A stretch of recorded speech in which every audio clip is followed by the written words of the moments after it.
Hey, I'm speaking to you from the future, from my Lambo. From the moon, yeah, we made it, we did it.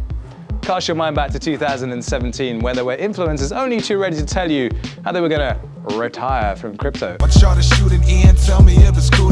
And I do wonder how many of them actually did. Because the thing is, if you cash out of crypto, you're gonna be hit with a large tax bill.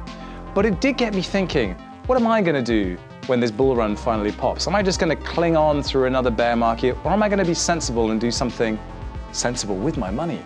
All of that will be discussed in this episode where we will look at passive income strategies, lending, staking, synthetic stocks, all that good stuff, and whether DeFi can actually do what the FIRE movement does in something I'm calling DeFIRE. Yeah, this is sensible, and it is the Defiant.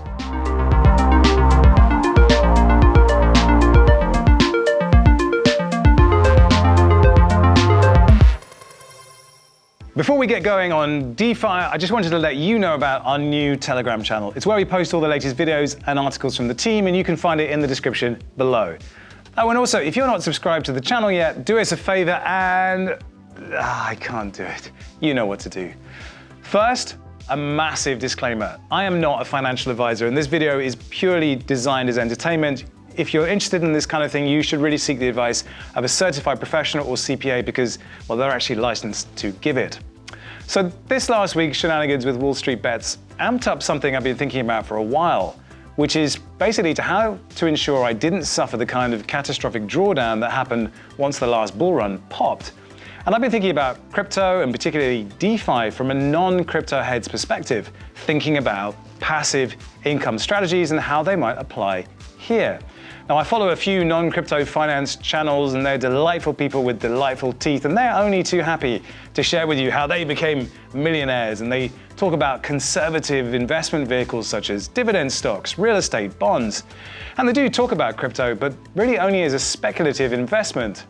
And no mention of DeFi, most likely because they probably don't know about it or they just don't get it. So maybe they should just follow this channel. Andre, Graham, get subscribed.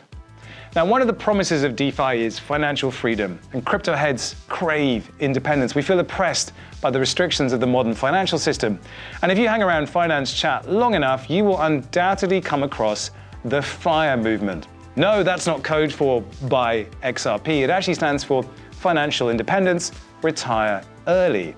And it's a movement dedicated to a program of extreme savings and investment that should, in theory, allow you to retire far earlier than traditional budgets and retirement plans would allow. Now, these cats dedicate up to 70% of their cream to savings, hoping to eventually be able to quit their jobs and live solely off small withdrawals from their portfolios decades before the conventional retirement age of 65.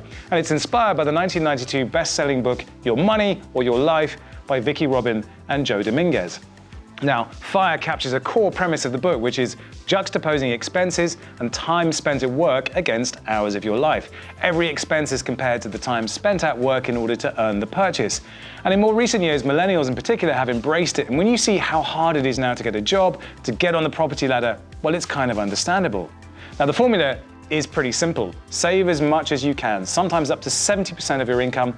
Then once their savings reach approximately 30 times their yearly expenses, often roughly $1 million, they retire, withdrawing 3 to 4% of their net worth each year to live off. Sounds good, right? Or does it sound like a giant orgy of penny pinching and monk-like sacrifice? Now, there are several flavors of FIRE that dictate the lifestyle followers are able and willing to abide by. There's fat FIRE, an individual with a more traditional lifestyle who saves more than the average retirement investor. Lean FIRE, which refers to stringent adherence to minimalist living and extreme savings, necessitating a far more restricted lifestyle. Then there's barista FIRE, which refers to followers who have quit their traditional 9-to-5 job but still employ some form of part-time work to cover current expenses that would otherwise erode their retirement fund. Then there's Coast FIRE, which also applies to followers with a part-time job, but these proponents do have enough saved to fund their retirement and current living expenses. Now today, I want to introduce a completely new flavor of FIRE, decentralized FIRE or DeFIRE. Now, we know crypto degens are mentally geared towards FOMO and aping, but Could they retrain those pathways, adopt FIRE methodologies, and enjoy genuine financial freedom, but without cashing out to fiat, using lending protocols or investing in synthetic stonks? And if you're thinking these conservative passive strategies are going to need big time upfront capital, you are right. But one of the core skills here is understanding how much you spend and how much you actually need. So, grab your calculator, it's time to do some maths. Now, the first thing you have to do is figure out what you're comfortable with living on as an income. For most people, $40,000 to $50,000 will let them live virtually anywhere in the world, but if you're a mobile citizen, you can take advantage of geographical arbitrage and move to a different country where the purchasing power of the dollar affords you more. Now, the average net monthly income of a US citizen is $3,740. But if you move south to Guatemala, for instance, it's $261 per month. That's $3,132 per year. Using the FIRE methodology, if you need to make that much, pulling 4% in passive income, then you're going to need $78,300. Now, that's an extreme example, but it gives you an idea of how fireheads think. Using the 4% standard, most people need around $1 million invested in passive income strategies to be able to live off the returns. And if I wanted to make 100 grand a year, then I would need $2.5 million working for me. And that sounds outrageous and far off and probably completely out of reach, but many will see their portfolios hit this figure and more at the top of this bull run. The question is really, what are they going to do about all that money once they do? Cashing out, literally taking your money out of crypto and converting it into fiat currency, isn't as straightforward as just pressing withdraw. And when you're at those levels, limits come into play and your bank account might raise a red flag if a cool couple $1 million just appears. Not to mention the taxable event. Now, in the US, the amount you pay in federal taxes on your crypto gains depends on how long you have held the coins and your ordinary tax rate. If you've held coins for 1 year or less, they're considered short-term capital gains. And in this scenario, the gains are simply added to your income for tax purposes and taxed at your ordinary income tax rate. Now, this is the higher tax treatment scenario. But if you have held the coins for more than 1 year, they're considered long-term capital gains. And in this scenario, the gains are taxed between 0 to 20% depending on your ordinary income tax rate. And this is the lower tax treatment scenario.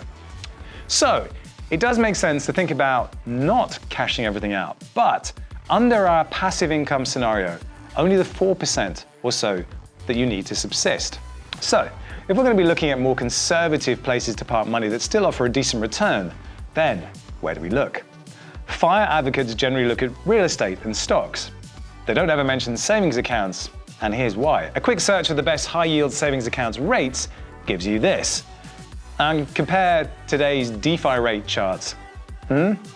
Big difference. Now, there is one caveat to all this, but I'll come back to that. Now, we could deposit stable coins into one of the many lending protocols listed on DeFi rate, but there is an inherent problem here. The interest rate fluctuates a lot, which makes it kind of hard to build a conservative passive strategy where you need a dependable rate of return. And yeah, I realize dividends can't be counted on either, but that does give us a neat segue into the next item we can look at: synth stonks. Now, earlier this week, I demoed how easy it was to trade synthetic stonks on Mirror Protocol, and it seems that there are more such platforms on the way. And with a 24/7 market, it opens up an interesting dynamic for trading traditional assets. And of course, with Robinhood's recent freeze on GME trading, it does kind of seem like this is the moment for these synths to gain greater exposure. So what synths can you actually trade?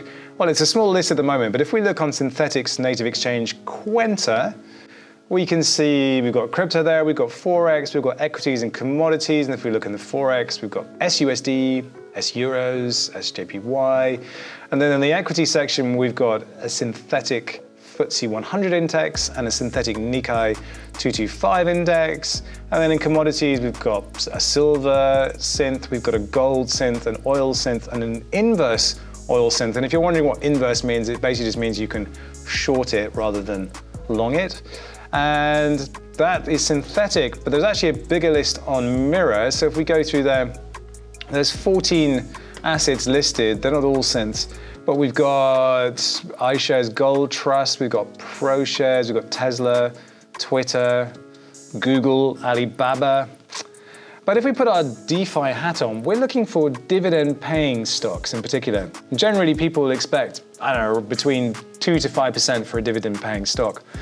But many stocks don't actually offer dividends. And if we look at our list, for example, looking down, Apple definitely does, as does Microsoft, but Google doesn't, Tesla doesn't, Alibaba doesn't, Amazon doesn't. So that limits us to kind of Apple and Microsoft. But it does also raise a question, like, how do dividend payouts work in synthetic stocks? And there's actually a really simple answer to this, and it is that they don't.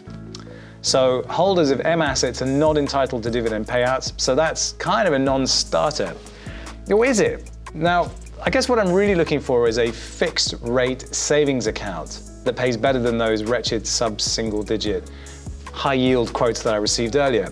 The thing is, well, I didn't realize it was right under my nose all along. And not only that, it can be used to power some pretty interesting yield strategies for Synth stocks as well. Its name, Anchor Protocol. It's built on Terra and it's described as the reference interest rate across the universe of blockchains. And what's particularly interesting is that it's built around not one, but 4 blockchains: Terra, Polkadot, Cosmos, and Solana, the so-called interchain asset association.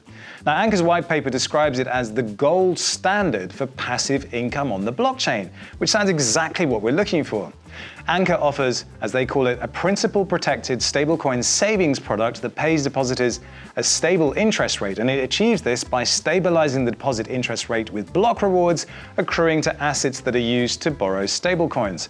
Anchor will thus offer DeFi's benchmark interest rate determined by the yield of the POS blockchains with highest demand. A fixed interest rate, not a variable and a fixed one.